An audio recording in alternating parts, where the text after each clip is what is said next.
시청자 여러분 안녕하십니까? KBS 9시 뉴스 여러분 안녕하십니까? 여러분 안녕하십니까? 여러분 안녕하십니까? 여러분 안녕하십니까? 오늘의 주 뉴스입니다. 뉴스룸을 시작하겠습니다. 조중동이 계속 이렇게 경향.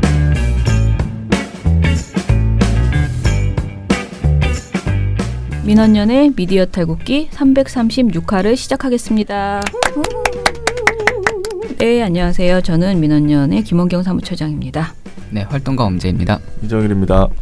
예, 오늘 제가 오전에 원래 오후에 있는 줄 알았는데 제가 정신이 없어가지고 오전에 국회에 다녀오느라고 지금 좀 늦게 녹음을 하게 됐습니다. 무슨 토론회였죠?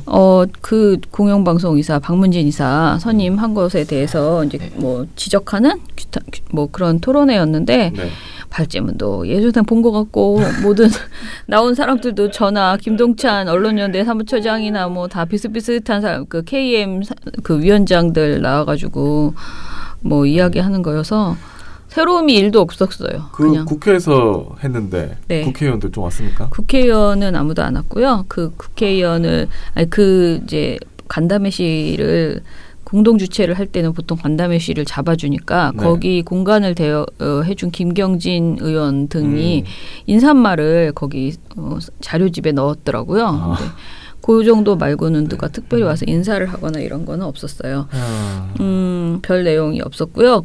저희가 그냥 다 아는 내용들을 다시 한번 정리해서 보여줬는데 과연 얼마나 많이 보도가 될지는 모르겠고, 그래도 기자들은 뭐 우리가 말하는 그 언론비평 그 기자들 있잖아요. 네. 기자연합, 기자협회보, PD연합회, 뭐 미디어오늘 골고루 다 왔었어요. 그러니까 오늘 토론회에서 나온 뭔가 제대로 된 것은 별로 그러니까 뭐라 그럴까 화끈하게 새로운 내용은 없었던 것 같은데 전반적으로 보면은 방통위원회의 잘못 비판하고 그다음에 김성태 대표가 이제 김석진 방통위원에게 네가 두 사람을 넣지 못한다면 네가 나가라. 그러니까 네가 그런 식으로 이제 겁박을 했다라는 말이 있었잖아요. 그런데 이것에 대해서 이제 지난번에 이호성 위원장을 만났을 때 우리 박서군 전 대표께서 조목조목 그게 법으로 말도 안 되는 소리인데 왜 그런 거에 쫄았느냐는 식으로 이제 그때 당시에도 지적을 하셨대요. 근데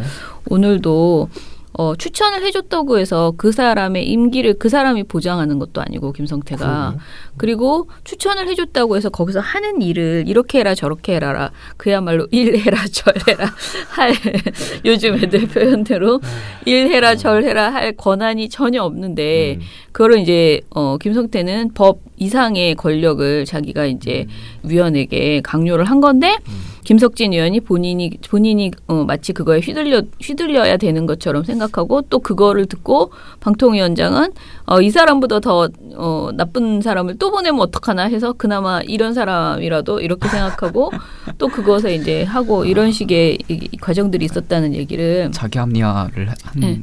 그래서 이제 이것은 분명히 뭐 청탁금지가 아니냐 아니면 그러니까 이게 뭐를 걸어야 될지를 모르겠는데 아무튼 부당한 권력을 이제 사용한 것은 맞으니까 그렇죠. 이것에 대해서 법적으로 우리가 조금 더 검토해서 대응을 해보겠다라고 했고요. 추천하는 것조차도 법에 정해져 있는 것도 아닌데. 네네. 그리고 KBS 같은 경우에는 아직 어떻게 될지 모르겠는데 안 좋은 소리들을 자기네 들은 게 많다라는 식으로 위원장이 얘기를 했어요. 그런데 뭐 그것의 실체를 아직 말하지 않았고 결과가 나온 다음에 만약에 결과가 석연치 않으면 가만히 있지 않겠다 그러시는데 사실은 결과가 나오기 전에 우리가 얘기를 했어야 된다라는 얘기들이 계속 있었기 때문에 한번 또 우리도 회의를 해보고 왜냐하면 이번 주 금요일 날 발표할 예정이거든요. KBS 이사. 네. 그래서 조금 더 논의를 해봐야지 될 것 같습니다. 그래서 오늘 결론은 오히려 시민분들 오늘 천주교 정의구현 사제단은 아니고 그 정평위라고 해서 평신도들 위주로 돼 있는 거기에서 이제 전국연합 대표께서 오셔가지고 시민단체들이 그러니까 언론단체들은 굉장히 차분하게 대응하고 있는데 더 화가 나서 어떻게 이런 일이 발생할 수 있느냐라고 하시면서 정말 다시 한번 촛불을 들어야 되는 거 아니냐 화가 난다.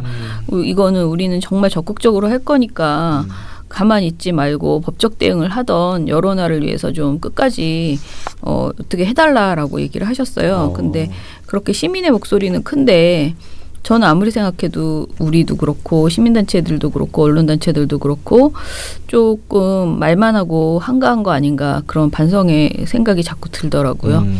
예, 저부터가 일단은 제가 이게 간사단체가 아니니까 제가 사실 KM 시민행동 간사단체는 저희가 했었는데 네. 제가 했다라면은 아마 가만 안 있었고 벌써 그 발표가 난 목요일부터 아마 난리가 났을 거예요. 벌써 가서 막 동을 뜨네 어쩌네 뭐 1인 시위라도 했겠죠.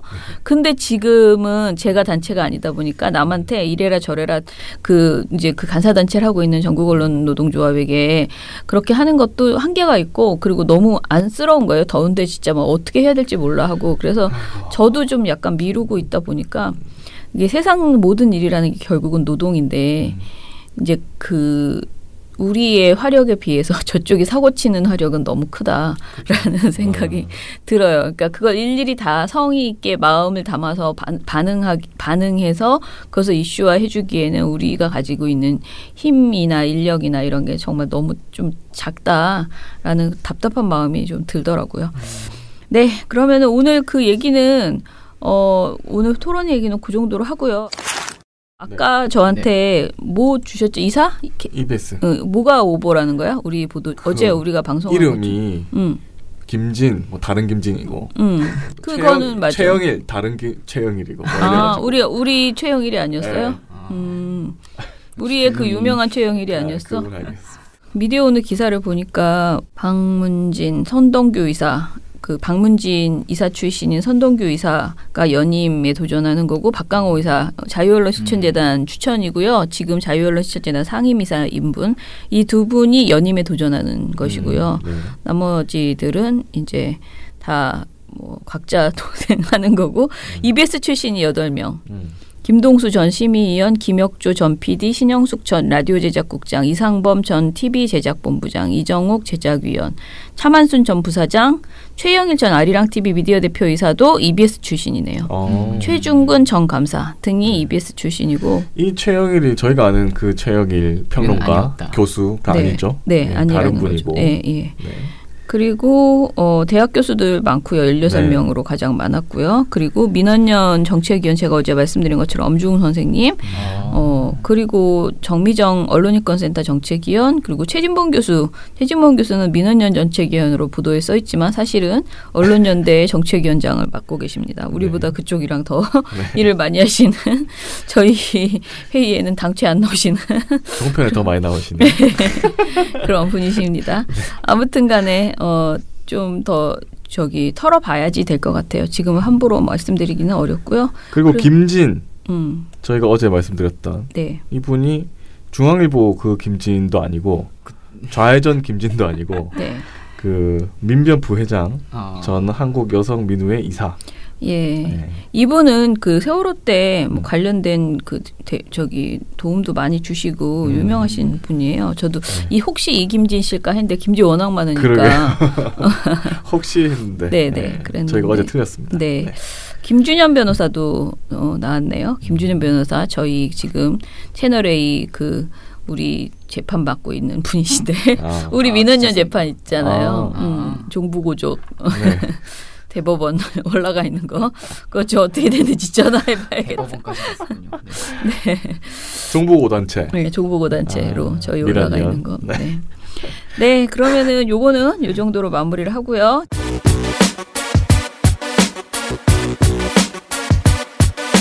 독일의 물리학자 알버트 아인슈타인은 이렇게 말했습니다. 세상은 악을 행하는 자들 때문에 파괴되는 것이 아니라 악을 보고도 아무것도 하지 않는 사람들 때문에 파괴될 것이다. 악을 행하는 언론을 보고 가만히 있지 않는 민주언론 시민연합의 회원이 되어주세요. 세상이 변할 것입니다. 신문 모니터 이야기를 해야 되는데요. 오늘 2가지 이야기를 해야 돼서 좀 바쁘게 진행을 해보겠습니다. 먼저 안희정 씨 무죄 판결 이후에 오늘 저도 아침에도 좀 전화를 받았는데 안희정 씨 무죄 판결 이후에 보도에 대해서 민원연이 보도 보고서를 안내했다. 좀 없냐 네. 지금 궁금한데 그래서 직접 모니터 하시라고 바빠서 못한다고 제가 막 웃으면서 그 모든 사안 그러니까 인상 비평적으로만 얘기하면 안희정 그 무죄 이후에 보도 엄청 나쁘죠. 왜냐면은 인터넷으로만 봐도 장난 아니거든요 지금. 그러니까 왜 무죄가 났냐라면서 그 내용을 엄청나게 자세히 이제 이야기를 하는데 이게 재판부를 비판하는 그런 관점의 보도가 아니고 그냥 무죄가 날 수밖에 없었다라는 식의 그런 내용들도 상당히 많아요. 네, 그런 보도들이 더 많더라고요. 많더라고요. 그래서 사실은 계속 문제가 되고 있는데요. 요즘 그 안희정 씨 무죄 판결 이후에 그 논란이 계속 커지고 있는데요. 이걸 좀 정리해 주실래요? 네. 올해 초 이제 미투 운동이 불거진 이후 첫 재판이었죠. 네네. 그런데 이제 재판부는 그 안희정 씨와 이 피해자가 위력 관계에 있다는 걸 인정하면서도 성폭행 당시에는 위력 행사가 있다고 볼 만한 증거가 없다. 네. 이렇게 판단을 했어요. 그래서 이 무죄가 나왔는데 그러면서 그 근거로 이제 피해자가 간음을 당한 이후 뭐 안 씨와 이제 와인바에 갔다. 뭐 안희정이 좋아하는 순두부 식당을 검색했다. 뭐 헤어숍에 갔다. 이런 사실을 들었어요. 그러니까 한마디로 피해자 다움이 없었다. 그래서 위력이 있었다는 피해자 주장을 배척한다. 뭐 이런 게 이렇게 판결의 요지였죠. 네. 사실 이거에 대해서는 제가 말했던 추정 60분에서 피해자다움이란 없다라는 걸 아주 정확하게 잘 보여주고 있던데요. 그 피해자다움이라는 그 관점 자체가 굉장히 구시대적이고 말도 안 되는 사실은 심리학적으로도 과학적으로 그게 이제 우리가 말하는 뭐 좀 몰상식하다 이런 게 아니고 그냥 과학적으로도 이게 불가능하다는 거죠. 사람이 너무 괴로우면 오히려 그 괴로운 사람 같이 하는 게 아니고 완전 뭐 조울증처럼 이렇게 급하게 왔다 갔다 하기도 하고 그거를 외면하고 나 스스로가 그 비참한 감정을 잊고 생활을 그냥 유지하려고 하는 본능도 있고 그렇죠. 예. 그래서 이 사람에게 안 그래도 피해자한테 피해자다워야 한다. 피해자다워야지만 그것을 인정해 주겠다. 이건 굉장히 폭력적인 행동인데요. 법원이 그런 위력의 범위를 굉장히 소극적으로 봤다라고 해서 비판이 제기되고 있습니다. 네. 또 뭐 이야기할 게 재판부가 이제 노민스 노롤 요즘에 굉장히 얘기 많이 나고 있잖아요. 네네. 그래서 이제 그 노민스 노롤이 우리 현행법에 없기 때문에 처벌이 어렵다고 했어요. 네.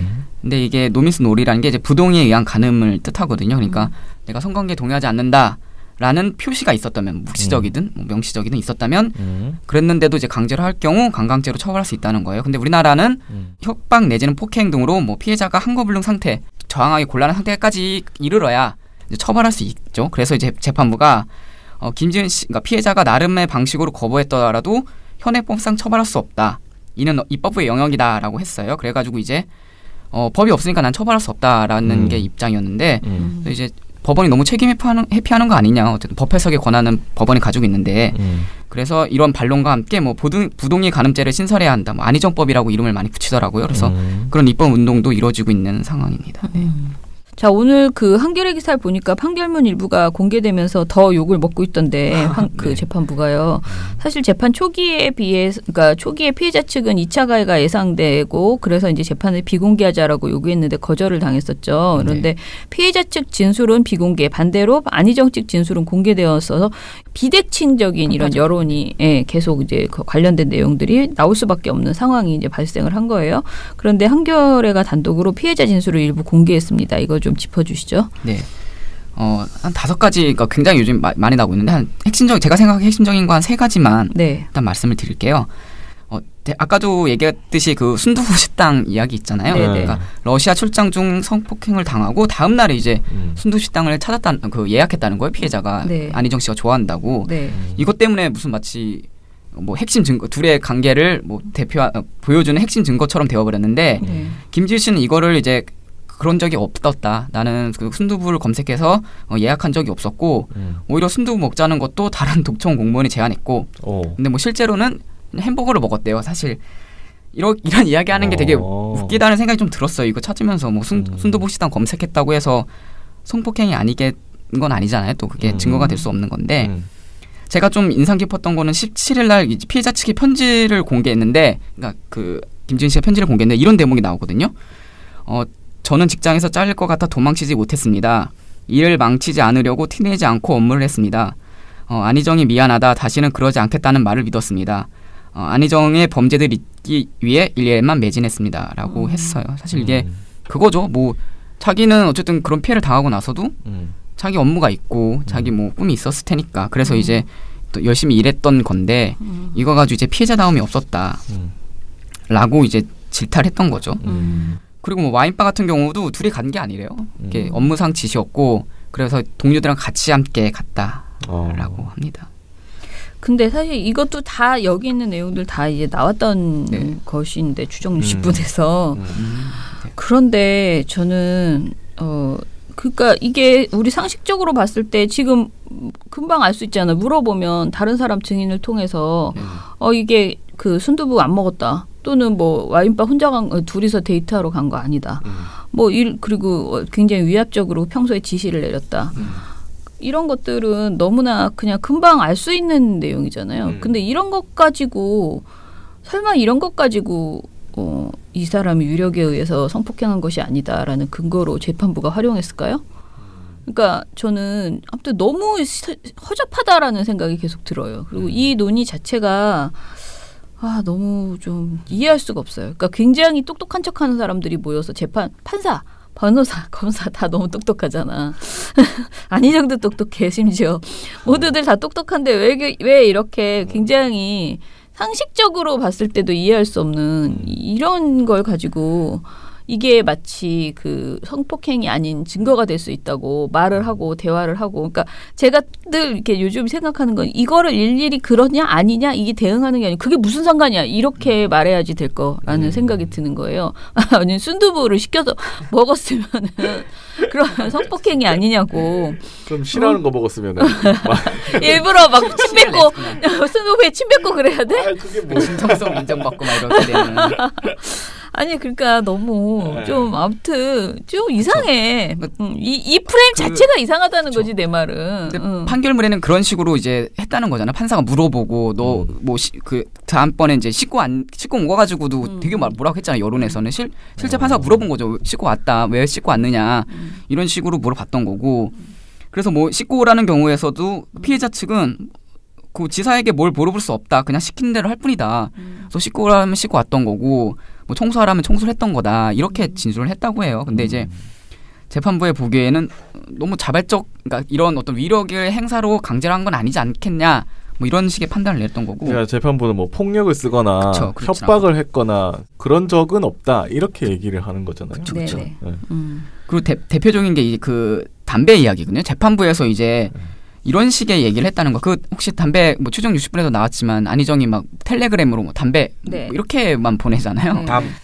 그러면은 실제로 진짜 담배를 막 가져다 주고 모기향 이런 것도 있죠. 모기향 가서 설치해주고 이렇게 되게 뭔가 좀 억압적이고 이런 분위기였었는데, 근데 피해자가 그 담배를 가져달라는 그 안희정 씨의 그 연락을 받고 객실로 갔고 그래서 간음을 당했다. 그런데 재판부가 이게 의문스럽다는 거예요. 이거 되게 많이 보도가 됐긴 했는데, 그래서 재판부 판결문 문장을 보면 기욱 씨라는 사람이 이제 피고인에게 객실에 들어가지 말라고 얘기했나 봐요. 근데 그거 누구?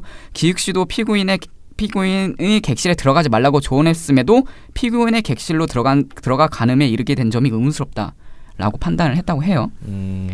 기혁 씨가 김진 씨한테 들어가지 마라. 그쵸. 라고 조언을 했는데 그래도 김진 씨는 들어갔다. 그쵸. 담배를 가져다 달라고 연락이 왔으니까. 근데 그 뒤에 간음을 당했는데 재판부는 그러면 담배를 문 앞에다 두고 가면 되지 않냐. 뭐 이런 식으로 따졌다고 해요. 그래서 아니 어떻게 또 그럽니까? 또 우리가 일이라는 게 그렇지 않습니까? 또 윗사람이 시켰으면 또 가져다 줄 수밖에 없는 그런 분위기였을 테고.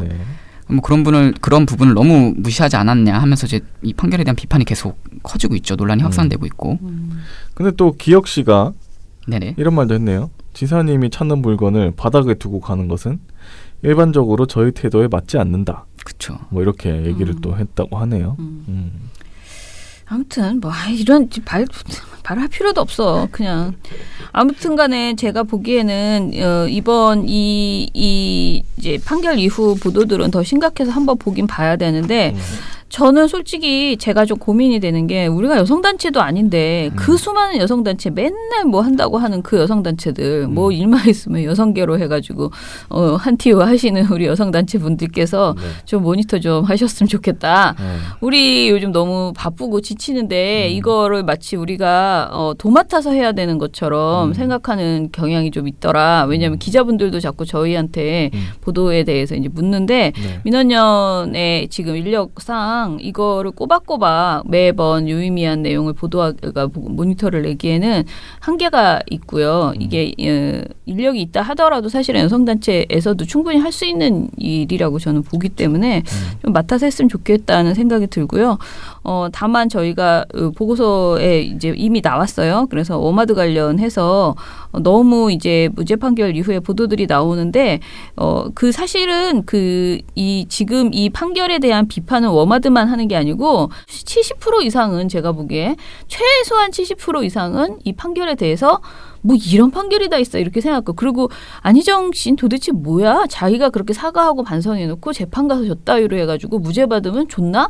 뭐 이런 얘기들 다 하거든요, 진짜로. 그런데 마치 워마드, 소수의 그 워마드라는 굉장히 이제 강경하고 어떻게 보면 폭력적인 표현을 하는 이 집단이 우리 그 반대자를 대표하는 것처럼 하는 표현들이 이제 자꾸 나와가지고 요것에 대해서 이제 지적을 했습니다. 자, 보도 내용을 좀 알려주시죠.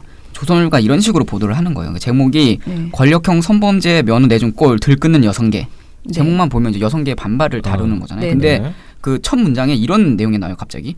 포털 사이트에는 안희정 청부 사례, 안희정 참수가 인기 검색에 오르기도 했다라고 덧붙여요, 여기다가. 그래서 이게 저도 깜짝 놀랐어요. 도대체 어느 사이트에서 언제 올라왔는지도 설명이 없고 실제 검색해봐도 이 주장을 하는 사람, 그러니까 이게 인기 검색에 올라왔다는 주장을 하는 곳은 이 조선일보밖에 없어요. 아, 그래요? 네, 그러니까 인터넷에서도 화제가 안 됐어요. 왜냐면 실제 네이버 뭐 일단 찾아봤는데 뜨지도 않았거든요. 이게 이 정도 사실 떴으면은 뭐 사회적으로 논란이 됐겠죠, 어느 정도. 그러네. 그러니까요. 근데 없어요. 근데 그냥 이걸 첫 문단에 그냥 넣어버렸어요. 이렇게. 포털 사이트에는 이렇게 해서 이런 말, 그러니까 어떻게 보면 비이성적인 뭐 어떤 분노를 담고 있긴 하지만 그 포털이 많으니까 뭐 네이버 다음이 아닌. 그러니까요. 다른 포털. 아니, 포털이.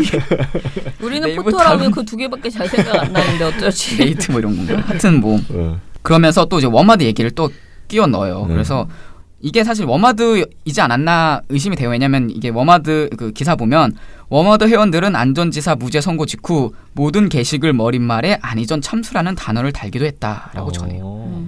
그래서 워마드 들어가 봤더니 실제로 이제 몇몇 게시글 앞에 이제 머릿말이라고 하죠. 이렇게 그 꺽쇠 쳐가지고 안희정 참수 이렇게 몇 개 달아놨더라고요. 아니 근데 이걸 왜 여다 보도를 하는지 그게 이해가 사실 좀 안 되는 거죠, 이게.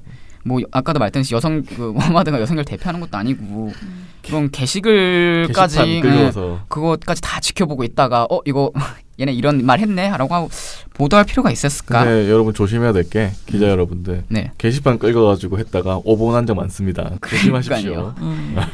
아니 근데 오보가 문제가 아니고 이 보도는 이제 제가 아까도 제이 씨도 얘기했지만 이제 리드문 자체가 잘못 쓰여진 거잖아요. 그러니까 나는 사실 조금 더 이 보고서를 보완했으면 좋겠다고 생각했던 게 이제 계속 다 뒤져보라고 인기 검색어를 다 뒤져봐라.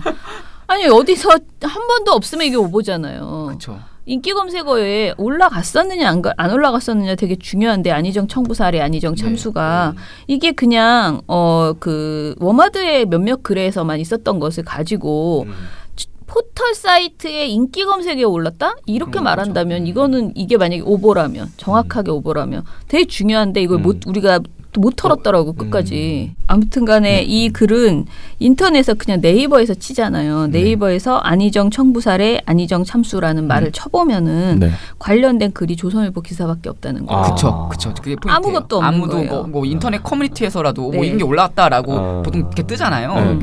이슈가 되면 그런 것도 없어요. 진짜 조선일보만 이걸 얘기하고 있어요.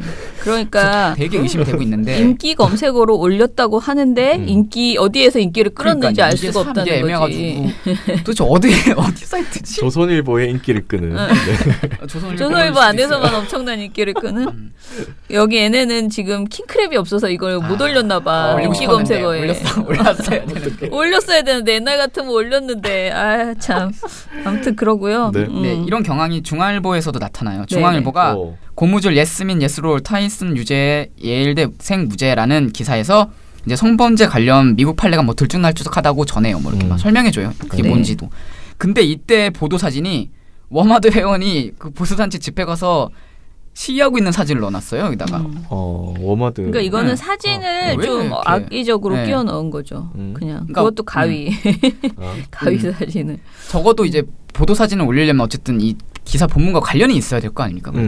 근데 저는 생판 관련이 없는 이 워마드 의원이 가가지고 약간 그 우민이라고 써있는, 그러니까 가디스 우민인가? 뭐 이런 주장을 하는 걸 피켓을 들어요. 그래서 네. 그거를 이제 갑자기 사진을 그냥 넣은 거예요. 그래서 사실 기사를 보다 보면은 네. 제목 읽고 사진 보고 넘어가잖아요. 그렇게 보다 보니까 어떤 성폭행 처벌 법리라는 본질을 워마드 보수단체 시위 참여로 약간 대처해버린 꼴이 되지 않았나. 이런 좀 문제가 있고. 네네. 뭐 서울신문도 마찬가지예요. 서울신문은 아예 소제목에 보수단체 집회 합류 워마드 안희정 유죄 이렇게 써요. 보수단체의 그 워마드 의원이 참여해가지고 안희정 유죄 외쳤다. 그러면서 되게 자세하게 워마드가 보수 집회 참여를 한 내용을 상세하게 설명해줘요. 사실 이 집회 자체가 안희정 무죄 판결 이전에 그 뭐 기획된 거예요. 그 8월 초에 이렇게 뭐 편파 수사 규탄해가지고 그리고 뭐 보수 집회도 가자라고 기획된 거였는데 갑자기 그냥 안희정 무죄와 이렇게 맥락도 없이 끼워 넣었습니다. 네, 그래서 이걸 좀 지적했었던 거고요. 근데 좀 의외긴 하네요. 워마드가 보수 집회에 가서 그쵸. 의외는 아닌데 원래 아니에요? 그럴 수도 있다. 왜냐하면 이쪽은 그 극단적으로 그냥 그렇게 약간 여성 일배라고도 말하잖아요. 그래서 뭐 워마드라고 해서 여성주의적 시각을 가지고 있기 때문에 진보다라는 것이 아니고 그 부분에 있어서는 뭐 보수하고도 손잡을 수 있다라고 충분히 그런 게 약간 지금 워마드의 어떤 성향을 정치적 성향, 그러니까 그 페미니즘이라는 이건 이외에 다른 정치적 성향에 대해서는 말들이 많기 때문에. 굳이 의외라고 보기는 어려울 것 같습니다. 결이 비슷한 건가요, 결국에? 그러니까 몇 명 안 갔어요? 50명. 그러니까 워마드가 그냥 워낙 워마드가 소수고 또 그 소수인 분들 중에 몇 분이 또 결이 다를 수도. 그러니까 정치적으로 똑같은 온도차를 가지고 이렇게 온도차 없이 똑같은 분들이 워마드다라고 보기 어렵다는 말씀을 제가 드리는 거죠. 네, 있을 수 있고. 네. 근데 이거를 기사에다가 안희정 그 무죄 관련 반발을 다루면서 이걸 넣었다는 건 되게 큰 문제라고 저는 생각을 하거든요. 그리고 뭐 그 워마드 행위가 뭐 비판받을 지점도 있고 뭐 미러링이 정당하냐 아니냐 논란도 있지만 다 떠나서 그럼 어쨌든 워마드가 여성 단체를 대표하는 것도 아니고 뭐 정말 지금 각재 얼마나 많은 사람들이 목소리를 내고 있습니다. 그거 다 담기도 지금 빠듯할 텐데 이걸 너무 맥락 없이 끼워 넣어서 어떤 합리적인 여성계 비판마저도 이게 워마드로 몰아버리는 효과를 발휘하고 본질을 흐린다라는 좀 생각이 들었습니다. 바람이 불어오는 곳 민한년 회원캠프 그곳으로 가네 9월 8일 9일 그대의 머릿결 같은 회원 여러분 나무 아래로 지금 신청하세요.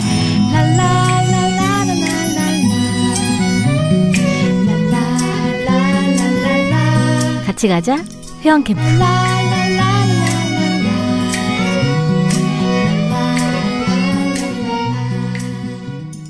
고용 쇼크 얘기하려고 하는데요. 이 고용 쇼크 보고서를 제가 지금 보다가 이제 들어왔어요. 어제 이제 오후에 퇴근할 때 줬는데 제가 어제 너무 몸이 안 좋아가지고 아침에 지금 오면서 왔다 갔다 하면서 봤거든요. 근데 생각보다 이게 설명을 드리기에 쉽지 않고요.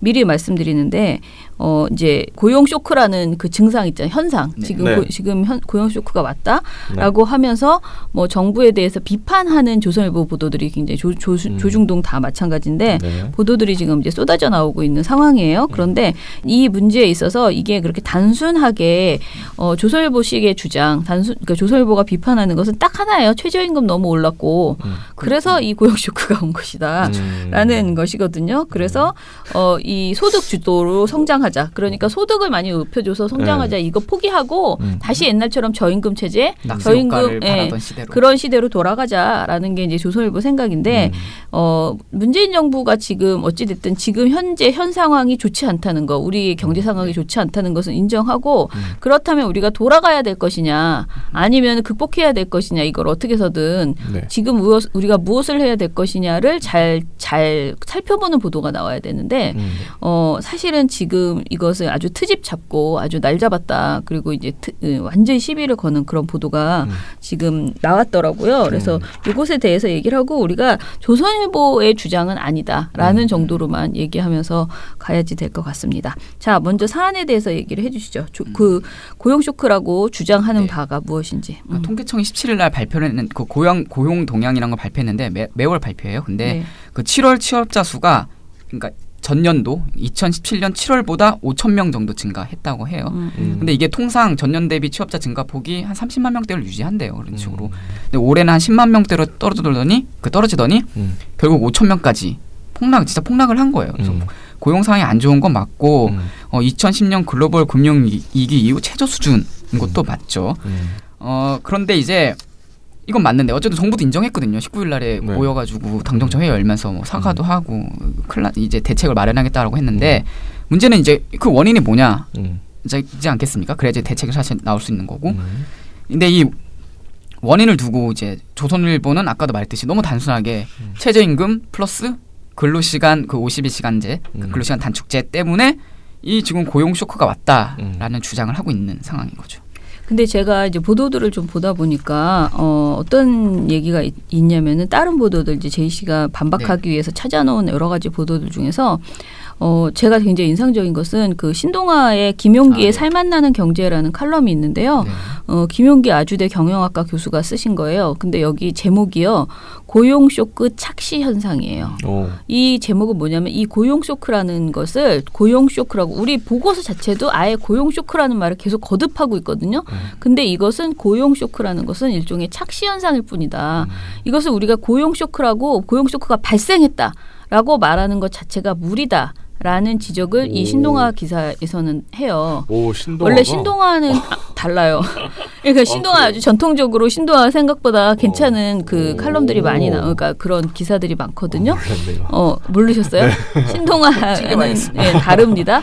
그런데 이 보도에서 보면요, 이제 뭐라고 나오냐면은 아예 이번 통계청 발표를 고용 쇼크가 발생했다고 하는 것 자체가 무리다. 인구 구조의 변화를 감안해 보면 고용 쇼크가 발생했다고 하기 어렵다라고 하면서 이제 인구 문제를 쭉 이야기를 해요.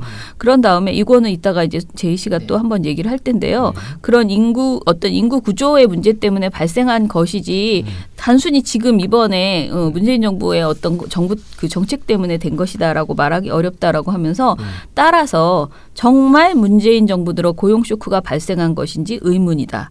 무엇보다 여러 가지 지표를 살펴볼 때 고용의 질은 분명히 개선되고 있기 때문이다.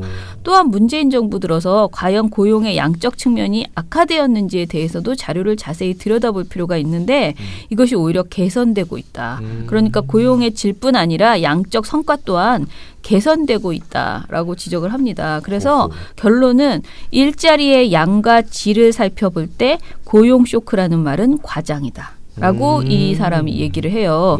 그래서 저는 우리 이 보고서의 프레임 자체도 우리도 조중동에게 그냥 빠져서 고용 쇼크구나. 고용 쇼크인데 어떡하지? 이런 식으로 지금 저도 그랬었거든요. 근데 오히려 이 기사를 읽으면서 그렇게 볼 일이 아니다. 고용 쇼크가 아니고 고용 쇼크로 착시가 일어나는 것일 뿐이다라는 것이고 오히려 개선되고도 있다고 볼 수 있는데 이제 우리가 그러면 왜 이렇게 취업률이 취업률이 그 전에는 막 3만 명, 1만 명 막 이렇게 늘어나던 그것들이 다 어디로 갔길래 취업자 수가 고작 꼴랑 5천 명밖에 증가를 안 했다는 것이냐. 난 처음에 5천 명 증가했으면 잘했구만. 뭘 그래 그랬더니 전년에는 30만 명에서 10만 명으로 떨어지더니 이제 1만 명이하로 떨어져가지고 큰일 났다 이렇게 얘기를 하길래 도대체 어디서 이렇게 국민들이 많아져가지고 훌렁훌렁 이렇게 생기나 그런 생각도 좀 들었거든요. 자, 그러면 그것에 대해서 일단 설명을 하기 위해서 일단 조중동이 뭐라고 했는지부터 얘기해 봅시다. 18일 날 조선일보 일면 기사 정부의 독선이 빚은 일자리 파국. 네. 제목부터 이제 선명하죠. 정부가 독선을 벌여가지고 파국이 났다. 파탄이 났다. 정말 잘 보이는 것 같은데 이러면서 정부가 최저임금 인상처럼 고용시장에 충격이 큰 친노동 정책을 고집하는 독선에 빠져 국민들 살림살이의 가장 중요한 일자리 상황이 세계 경제 흐름과 거꾸로 가고 있다. 그러면서 이제 뭐 다른 요인도 있다고 뭐 인정을 살짝 하면서도 최저임금의 급격한 인상과 면밀한 준비 없이 밀어붙인 주 52시간 근로제 도입 같은 정부의 정책 독선이 고용 참화를 부르는 가장 큰 원인이다라고 전해요. 뭐 이런 식의 논리예요, 대부분. 이면 제목도 최저임금의 서민 일자리 18만 개 증발 정책들 바꿔야 이라고 되어 있거든요. 네. 계속 동어 반복이죠. 계속 정말 이 조선 중앙 동화가 다 이 얘기예요. 최저임금 때문이다. 그리고 결국은 이제 소득주도 정책이 실패한 거고 정책 지금 당장 바꿔야 된다라는 동어 반복이 정말 너무 많아가지고 이걸 일일이 읽어드릴 필요도 없을 것 같아요. 그런 식으로 엄청나게 많은 보도를 쏟아냈다. 근데 이제 이게 좀 뭐냐면 서민 일자리가 18만 개가 증발을 했대. 증발. 일자리가 없어졌다는 소리거든. 근데 우리가 지금 얘기하고 있는 것은 취업자 수가 그쵸. 조금밖에 안 늘어났다는 얘기인데 사실은 일자리가 증발한 건 아니거든요. 사람이 없어진 거예요. 지금 증발한 것은. 자리가 18만 개가 증발한 건 아니거든요. 그런데 아무튼 이런 보도를 했더라고요. 그리고 제가 이 보도를 보고 빵 터진 게요. 이날이 이제 18일이 토요일이었어요. 네. 근데 이제 이 발표를 한 게 17일인가? 뭐 그랬나 봐. 예, 네, 그러니까 금요일 날 발표해가지고 열받은 거예요. 조선일보가. 맞아요. 그래가지고 18일 일면, 그러니까 토요일이잖아. 근데 바쁘게 머릿기사. 일면 톱기사, 그러니까 일면 그 머릿기사로 아까 그 말한 정부의 독선이 빚은 일자리 파국이었고, 그다음 이면 머릿기사로 최저임금의 서민 일자리 18만 개 증발, 정책들 바꿔야 이 두 개를 일면 이면에 정말 크게 텅텅 냈어요. 그러더니 이면 하단에 뭐라고 썼냐면 고용 국민연금 대입 개편 논란 많은 뉴스 발표 왜 금요일에 쏟아질까라는 제목의 기사를 실어요. 그러면서 주말 앞두고 주목도 떨어져 비판 피하려는 의도라고 이렇게 보도. 이것도 소제목이거든요. 그래서 통계청 발표가 정말 너무너무 나쁘고 정말 나쁜 그러니까 뭐라 그러지 정말 비판해야 될 내용이 너무나 그 강한 그런 뉴스인데 요것을 꼼수를 부려가지고 금요일날 발표했다 이놈들이. 그러면서 이것을 굉장히 분노를 표하는 이런 보도까지 내놨어요. 그래서 조선일보가 한마디로 보도량도 그렇고 보도 내용도 그렇고 진짜 악질적이더라고. 이게 뭐 일단은 이 동향 발표 이게 18일부터 20일까지라고 하지만 18일이 토요일이고 19일이 일요일이잖아. 그쵸. 그럼 20일까지면 이틀 동안 22건을 게재했다는 거예요.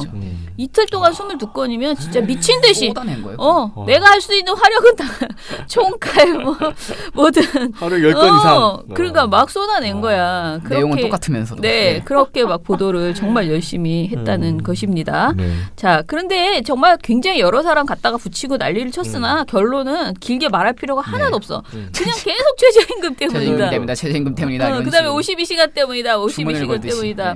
친노동정책. 그럼요. 그런 것도 많이 나오고.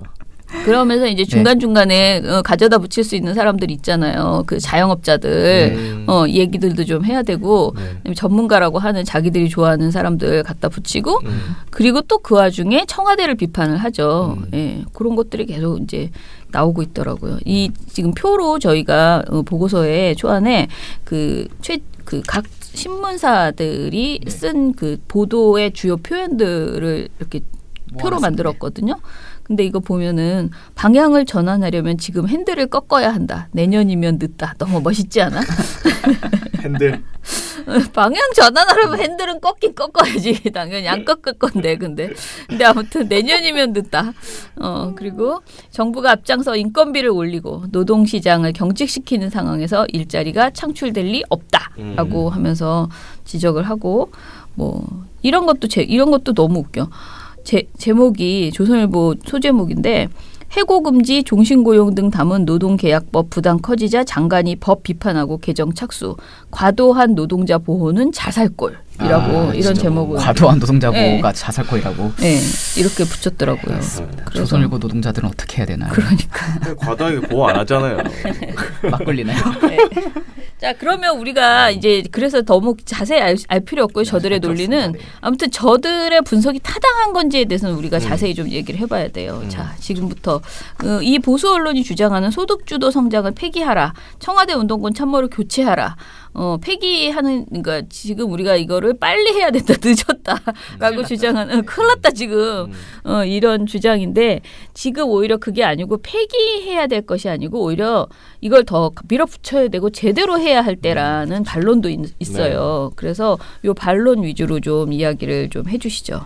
예. 일단 첫 번째는 아까 신동아 기사거든요. 네. 고용 쇼크가 그 허상이다라는 그 논리가 어떻게 전개가 되는 거냐면 우리가 이제 뭐 정확하게 이 통계청에서 발표하는 고용 동향이라는 게 기본적으로 그 생산 가능 인구라는 거에서 출발을 해요. 근데 이게 뭐냐면 그냥 15세에서 64세 인구.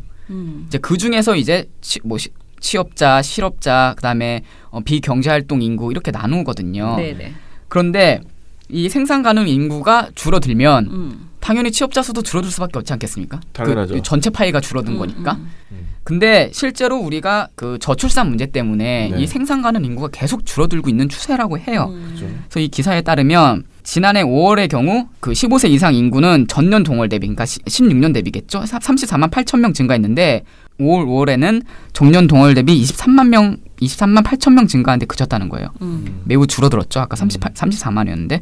근데 원래는 그 전년도에는 41만, 15년에는 50만 명 정도 된다고 해요. 그러니까 최대 50만 명 정도까지 늘어났는데 23만이면 거의 반토막 수준이잖아요. 그러니까 생산 가능 인구가 점점 줄어들다 보니까 취업자 수도 자연히 낮아지는 거다. 이렇게 지금 이렇게 막 고용 쇼크라고 할 만한 게 아니다. 오히려 왜 이런 현상이 생겼냐? 저출산 문제 때문에 생긴 거고, 그럼 결국 저출산 문제를 해결하는 방향으로 어떤 정책 대안이나 아니면 이런 것들이 시작이 돼야 되는데 너무 이제 최저임금 탓이라고 하는 건 문제다라는 일단 지적이 있었고 첫 번째 지적이. 네. 그 다음에 지적은 그 한겨레 20일 기자 칼럼 고용 충격의 진짜 원인에서 이 고용 쇼크의 원인을 좀 제대로 진단해 줬는데요. 기자가 첫 번째 이유로 제조업 취업자 수가 많이 감소했다라고 해요. 그러면서 이 제조업 부진은 재벌의 불투명한 지배 구조와 과잉 투자, 정경 유착, 중국의 추격 등으로 기존 대기업 위주 산업 경쟁력이 근본적으로 악화된 데 기인한다라고 지적을 해줘요. 그러니까 제조업 취업자가 감소해서 고용 쇼크가 어느 정도, 그러니까 고용 감소가 또 이루어졌는데 그 제조업 감소는 사실 우리나라는 뭐 대기업 하나가 휘청거리면은 뭐 경제가 막 뒤흔들리는 이런 너무 대기업 중심, 대기업 위주의 경제 정책 때문, 경제 구조 때문이다라는 지적을 해준 겁니다. 네. 그리고 마지막 세 번째가 이제 자영업 과잉이거든요. 뭐 우리나라 자영업자 많다는 얘기 굉장히 많이 하죠. 실제로 우리나라 자영업자 수가 556만 3천 명 정도 된다고 해요. 이게 전체 취업자의 25%. OECD 기준으로 보면 미국, 멕시코에 이어서 세계 세 번째로. 하여튼 우리나라 자영업자가 너무 많다. 근데 이게 왜 그러냐면 뭐 일을 하다가 뭐 해고된다든지 아니면 뭐 돈벌이가 시원치 않으면 대부분 정말 치킨집 연다든지 이런 자영업을 많이 하잖아요. 그런데 이 자영업 상황도 지금 여전히 여의치 않죠. 여러 가지 이유로. 뭐 중국인 관광객 감소도 있고 이제 사실 여기서 이제 그 최저임금 이야기가 나오거든요. 그 자영업자 어려운 일은 최저임금 때문에 아니냐라고 하는데 이 기사에서 어떤 걸 지적해 주냐면 저도 이제 이 통계 보고 처음 알았거든요. 우리나라 그 자영업자들이라면 왠지 다 뭐 밑에 직원이 있을 것 같고 뭐 이렇게 뭐 몇 명 그래도 이렇게 굴린다라고 생각하는데 실제로는 그 고용원이 1명 이상이라도 있는 사람은 150만 명인데 고용원이 아예 없는 자영업자가 414만 명이라고 해요. 그러니까 훨씬 더 많은 사람들이 진짜 혼자서 그냥 운영하는 것 아니면 자영업자 중에 뭐 한 4분의 1 정도만 그렇죠. 거의 네, 4분의 1 정도만 직원을 둔다. 그렇죠. 대부분은 직원이 없어요. 혼자. 식구끼리 하나 보다. 식구끼리 하는 사람들이 훨씬 많다는 거예요. 근데 그런 사람들은 뭐 최저임금에 직격탄을 받지는 않잖아요. 어쨌든 간 지금 고용하고 있지 않으니까. 오히려 뭐 우리가 계속 말했던 뭐 카드 수수료, 임대료, 본사, 로열티 문제가 훨씬 더 큰 영향을 받는데 이런 문제가 해결이 안 되고 근데 자영업자가 너무 많고 이래서 그 자영업 구조조정이 이루어지기 때문에 이 취업자 수가 감소하고 있다. 그래서 이러한 뭐 자영업 부진 문제, 과잉 문제나 아니면 뭐 우리 대기업 중심의 경제 구조를 고쳐 나가야 된다라는 지적이 계속 이어지고 있는 거죠. 네. 자, 그러니까 지금 일단 기본적으로는 이번 그 통계 자체가 기본적으로 그 통계만 가지고 쇼크라고 말하는 것이 이제 무리라는 거잖아요. 사람 수가 줄어들어서 어쩔 수 없다. 인구수가 주는 것부터 해결해라. 해결도 못해. 사실 지금은 이거 총체적 난국인 게 누가 여기서 아기를 낳겠어 지금. 굳이. 예. 그러니까 이게 이런 식으로 그러면은 진짜 이게 조중동 주장대로 하잖아요. 그러면은 다른 것은 개선하지 않고 계속 월급만 더, 그러니까 최저임금만 올리지 마라라고 하고 그냥 정말 그야말로 쉬운 해고하게 하고 노동 막 착취하게 하고 이렇게 하면은 진짜 점점 더 줄어들죠. 사람을 어떻게 같이 망합니다. 네, 그렇죠. 그러니까 그러니까 이게 기본적으로 너무 철학이 부재한, 그러니까 생각이 없어도 너무 없는 그런 보도를 지금 이제 조중동이 하고 있는 것인데, 이것에 대해서 사실은 보도라기보다는 저는 딱 선전선동이라는 생각이 너무 많이 들었어요. 정치적 구호 같은 느낌. 예, 그냥 완전히 총공격, 그냥 이건 종편 수준의 그런 조선일보 보도 내용이, 그런 생각이 들어서 여기에 뭐 휘말릴 이유는 없지만 저는 국민들이 굉장히 많이 이것에 대해서 뭐라 그러지, 충격, 그러니까 동의해 주실 거, 네. 걱정하고 겁내고 그럴 것 같다는 생각이 들거든요. 그러니까 예. 저도 이거를 찾아보기 전에 아침에 출근하면서 조선일보 기사만 봤거든요. 내 핸드폰으로. 근데 진짜 나라 망하는 줄 알았거든요. 그거 보면서 아니 왜 이렇게 줄어들었지? 이거 진짜 큰일 났네라는 생각이 들 수밖에 없잖아요. 어쨌든 뭐 고용 쇼크란 말도 되게 자극적이지만. 네. 자, 그런데 그러면 저임금 장시간 노동을 계속 하자는 거냐, 띠라 뭐 이런 생각이 그렇죠. 들잖아. 조선일보에게. 그래서 이거 탓하니까. 네. 네. 이것에 대해서 또 반박하는 보도들도 있더라고요. 노컷뉴스 보도 좀 소개해 주세요. 네. 그러니까 우리나라 뭐 대부분 사람들이 알고 있겠지만 우리나라가 되게 장시간 노동에 시달리고 있어요. 네. 그래서 2016년 연간 노동 시간이 평균 연간 노동 2,052시간으로 OECD 28개국 중 두 번째로 많아요. 진짜 우리나라 사람들 일 너무 많이 한다. 네. 영화가 거의 없다. 그래서 이제 주 52시간 근로제 도입하자는 거 아니겠습니까? 사실 52시간이 아니죠. 40시간인데 그렇죠. 추가로 12시간 할 수 있다라는 거긴 하지만. 그리고 또 저임금 노동자 비중은 22.3%로 여전히 OECD 평균이 18.3인데 이보다 훨씬 높죠. 한 퍼센트 정도. 이러니까 이렇게가 헬조선이고 사람들 애 안 낳으려고 하고 그러니까 이제 최저임금 올리고 그다음에 근로시간 단축해 주려고 하는 거 아닙니까? 어쨌든 이거 그렇죠. 극복하기 위해서. 근데 계속 이것 때문에 막 이거 나라 망한다라고 하면은 진짜 너 돈 조금 받고 일 많이 해 라고 약간 이렇게 얘기하는 거 아닌가 이런 생각이 좀 들었어요.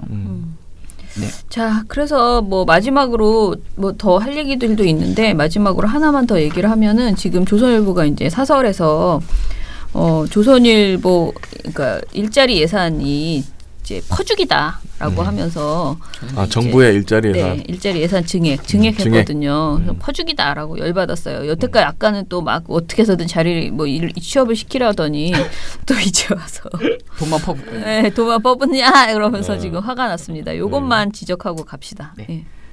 일단은 정부가 긴급 당정 청회를 하면서 내년 일자리 예산을 어쨌든 올리겠다고 했어요. 12.6%. 네. 그래서 22조 5천억 이상이 투입될 거로 발표를 했는데 그러니까 이제 조선일보가 아까 말했듯이 세금 퍼주기 또 한다. 얘네들 자꾸 왜 이렇게 퍼주냐라는 비판을 했어요. 그래서 뭐 이미 펑펑 쓰고 있는 정부 일자리 예산이 효과가 미미한 데다 제대로 집행되지 않은 채 줄줄 새고 있다. 그러나 지지율 급락에 당황한 정부 여당은 될 때까지 재정을 투입하겠다며 오기를 부리고 있다라고 이런 식으로 펌웨를 하고 세금 일자리라는 것은 언발에 오줌 누는 것이다라고 지적을 해요. 근데 우리나라가 지금 약간 세수가 여유가 있는 상황이라고 해요. 그래서 16일 날에 김동연 경제부총리가 올 상반기 19조 원 규모의 초과 세수가 발생할 것이다. 앞으로 5년간 60조 원 정도 이상 거치게 될 것이다라고 발표를 했어요. 이게 이전 정부가 세손 결손을 너무 무리해가지고 그 세수 예산을 너무 낮게 예측했던 거고 실제로는 훨씬 더 많이 거칠 것 같다. 그래서 이 돈을 일자리 창출하는 데 투입을 하겠다라고 하는 거거든요.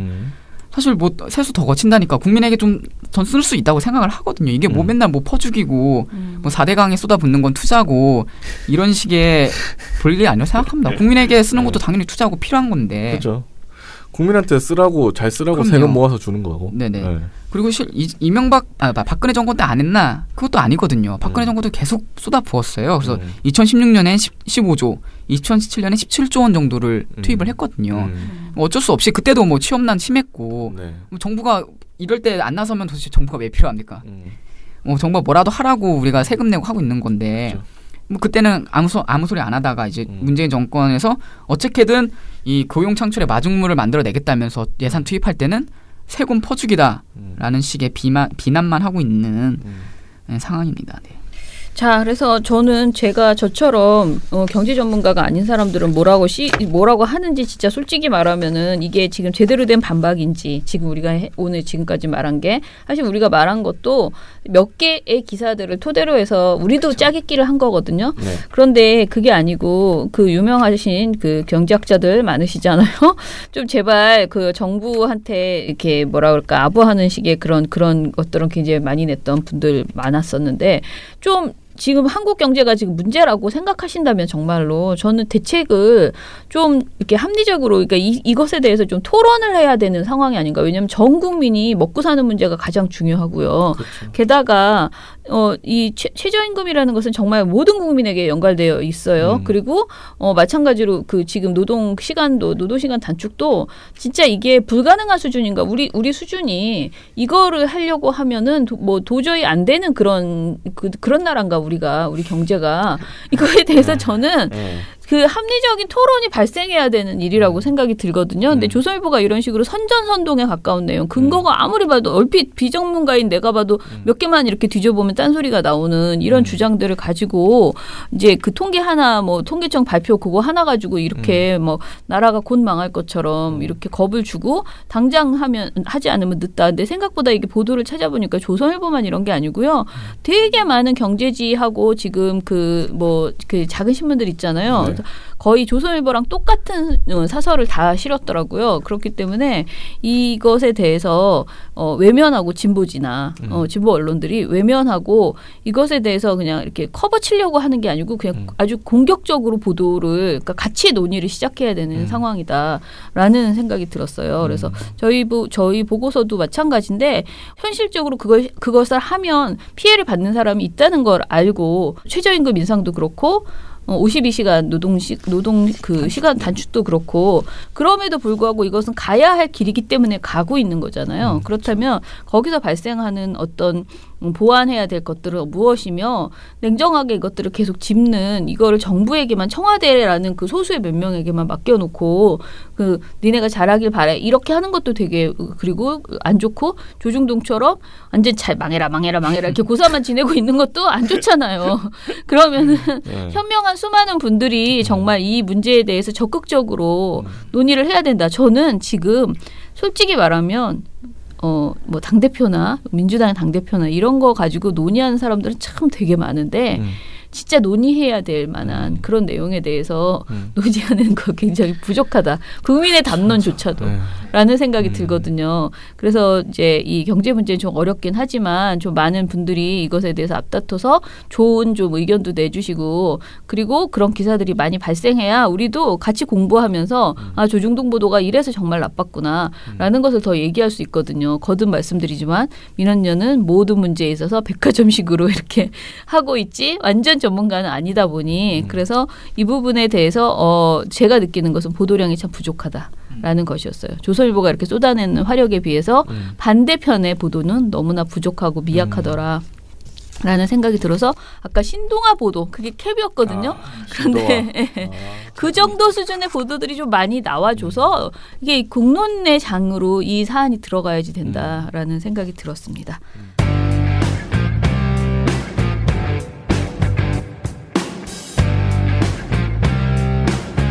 왜 시민단체와 진보 언론은 아직도 조중동이냐고 뇌까리는 언론학자들이 있다. 최저임금 케이스를 보라. 자영업자들 부추기는 보도를 보라. 세월호 참사 재판 결과 보도를 보라. 부동산 관련 보도를 보라. 재벌 감싸기 보도를 보라. 한국의 경제 상황을 과장하는 보도를 보라. 일본 경제, 아베 정부를 칭송하며 규제 완화, 법인세 인하, 정부 비판으로 이끌어가는 저 끈질김을 보라. 끝까지 한반도 평화에 어깃장을 놓고야 말겠다는 뜨거운 전의를 보라. 노회찬 의원의 죽음에 대한 비하와 조롱의 뉘앙스를 보라. 왜 아직도 조중동이냐고? 박근혜가 1년 전쯤 청와대에 있었다. 한국민은 이명박에 당하고 또 박근혜를 뽑았다. 왜 아직도 조중동이냐고? 한가한 소리들 하고 있다. 뉴스타파 최경영 기자의 페이스북 글입니다.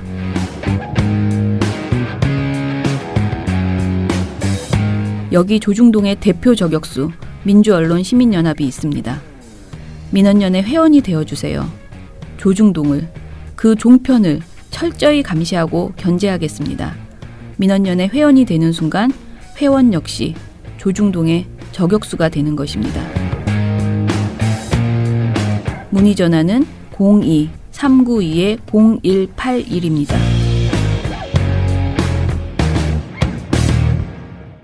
물바다님, 바람이 분다 크라고 하셨습니다. 이제 시원해졌다고 말씀하시는 것 같아요. 예. 미령곤택님 거 읽으면 되겠습니까? 어제도 잘 들었습니다. 역시 종편 3사는 문화일보 같이 삼성에 충성증성하네요.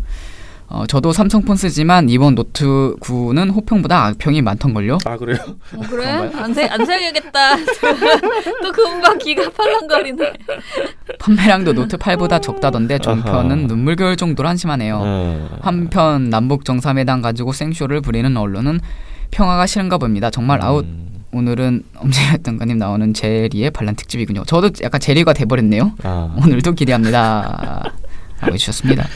네. 티에도님, 왠지 오늘은 처장님이 기분이 좋으신 일이 있으신가 봅니다. 아닌데 어제 저 기분 정말 별로였습니다. 그런데 너무 지쳤다는 말을 또 하기 지겨워가지고 그냥 감정을 저도 아까 말한 피해자다움 그거 없는 날이 있는 것처럼 저도 감정을 좀 일부러 잊고 있습니다. 그래서 처음부터 끝까지 랄라를 BGM으로 깔고 말씀을 하셨대요. 제가 어제 제가 요즘 이런 또 귀신 같은 짓을 하나 봅니다. 아무튼 정말 오랜만이고 저는 주말에도 일을 했습니다. 이번 주도 저희는 바쁩니다가 아니라 룰루랄라 하시니 좀 새롭네요 하셨어요. 저는 이번 주 시작할 때 사실은 월요일 날 정말 이번 주만 버티자라는 생각을 지금 굉장히 세게 하고 있거든요. 왜요? 저는 이번 주가 생각보다 마음이 바빴어요. 어제 그 강의 제가 어디 갔다 온 거 있잖아요. 방통대학교 강의 그것도 그랬고요. 오늘 또 토론회도 있고 그래서 이 KBS 발표가 있는 주잖아요. 네. 그래서 뭐 이래저래 해서 이번 주를 내가 되게 잘 버텨야 된다라는 그리고 다음 주에는 좀 저도 하루 정도는 휴가를 내야겠다 이렇게 생각하고 있거든요. 그래서 마음을 딱 독하게 먹고 지금 이번 주를 맞이하고 있습니다. 자, 이번에는 지상파 3사는 갤럭시 광고를 9시 뉴스에서 안 했나 봐요 라고 물어보셨어요. 그런 것 같습니다. 어찌됐든 TV에서는 삼성 관련 이런 뉴스보다는 분식회계, 이중장부, 업무상 배임, 외압 일반출, 정치자금 수수, 정경, 정원유착 이런 뉴스만 나오면 좋겠습니다. 뉴스거리가 얼마나 많은데 핸드폰 광고라니 라고 하셨습니다. 그러게요. 참, 예, 좋은 말씀만 이렇게 늘 쏙쏙 하십니다. 네, 그러면은 우리 이제 이번 주 목요일 날 왜냐면은 유민지 부장의 그 방송이 나올 때는 이미 행사가 끝나기 때문에요. 저희 행사가 이번 주 목요일 저녁 7시 민원연에서 있습니다. 무슨 행사?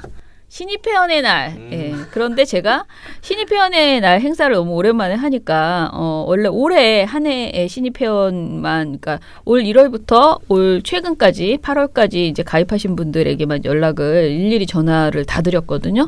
근데 그렇게 했더니 그렇게 생각보다 많은 분이 안 오셔서 제가 작년에 가입하셨던 분들한테도 다 문자를 한번 돌려라라고 했어요. 그런데 이제는 끝까지 왔잖아요. 이제 곧 내일 모레거든요. 여러분 우리가 지금 와인잔도 샀습니다. 와인 파티가 벌어지는. 자 이제부터 여러분들에게 회원이 아니어도 좋으니 지금 와서 회원 가입하셔도 되니 민원연으로 일단은 관심 있으신 분들 뭐 미디어 탈곡기 듣는 분들이 전국에 계시기 때문에 서울에 사시는 분들만 주로 오실 수 있잖아요. 수도권에 사시는 분들만. 그러니까 일단 마음이 지금 싱숭생숭 갈까 말까 이런 생각을 하고 있다면은 꼭 참석을 하세요. 그냥 민원연으로 전화하셔가지고요. 참석한다 얘기해 주시고 오시면 됩니다. 큰 부담 갖지 마시고요. 그냥 수다 떨고 낄낄거리다 집에 간다 이렇게 생각하시면 될 것 같습니다. 네. 전화번호 다시 알려드릴게요. 392-0181로 전화하셔서요. 나 신입회원의 날에 갈 거예요. 라고 얘기하시면 됩니다. 자, 그러면 민원연 미디어 탈곡기는 내일은 제가 원래 수요일 날은 막 이랬다 저랬다 하잖아요. 근데 내일 봉우 씨가 제가 어제 갔던 혐오에 대해서 언론의 혐오 보도에 대해서 이야기를 하는 게 어떻겠냐 했는데 뭐 그 얘기도 하고 이런저런 해서 아무튼 수요일 목요일은 시방이 내용과 뭐 이것저것 두루두루 쭉 그렇게 묶어서 가겠습니다. 네. 자, 그러면 민원연 미디어 탈곡기는 내일도 열심히 다뤄드리겠습니다. 탈탈탈. 안녕. 네, 오늘 뉴스데스크 마치겠습니다. 청년에게 꿈과 희망을 채널 A가 함께합니다. KBS 9 뉴스 오늘 순서 모두 마치겠습니다. SBS는 앞으로도 내일 끝까지 뵙겠습니다. 파헤치겠습니다. 오늘 뉴스 8시 모두 뉴스 마치겠습니다. 여기서 마치겠습니다. 시청해주셔서 고맙습니다. 뉴스팔 여기서 마치겠습니다. 저희들은 내일도 최선을 다하겠습니다. 여러분 고맙습니다. 탈탈탈. 안녕. 우리 아빠는 슈퍼맨이에요. 종편 막말 패널들도 퇴출시켰고요. 보도지침 책도 만들었고요. KBS, MBC 적폐의 사진도 퇴출시켰고요. 언론교육도 하고요. 매일매일 방송과 신문을 감시해요. 너희 아버지 뭐 하시는데? 민원연 후원해요. 언론을 정상화시키는 확실한 길. 한 달에 10,000원 민원연 후원으로 가능합니다.